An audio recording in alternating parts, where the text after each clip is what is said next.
Hello sir, మెల్లిగా ఎక్కడికో జారుకుంటున్నారు. జరట్లా బయటికి పోయేస్తాను. ఎక్కడికి వెళ్తున్నావు జెసి? వీకెండ్ కదా, నరసింహన్ కలవనికే పోతున్నా. నరసింహ నరసింహ నరసింహ, ఒకే ఆఫీసులో జాబు, రోజు కలుస్తూనే ఉంటారు కదా, ఇంకా బయట కూడా కలవడం అవసరమా? అవును, అవసరమే. ఏంటంత అవసరం? ఇవాళ నేను కూడా తెలుసుకుంటాను. చెప్పు. నేను నరసింహన్ కలిసేదే నీకోసం. నా కోసమా? నా కోసం నన్ను కలవాలి గాని చండాలంగా నరసింహన్ కలవటం ఏంటి? నీకు చెప్పిన అర్థం చేసుకోలే, వదిలే గౌతమి. ఎందుకు వదిలేస్తాను? ఈరోజు చెప్పాల్సిందే.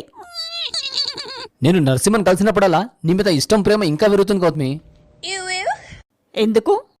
నేను నరసింహతో గంట సేపు ఉంటే దాంట్లో 50 నిమిషాలు నీ టాపిక్గా నడుస్తుంది. నా గురించి టాపిక్ ఏంటి?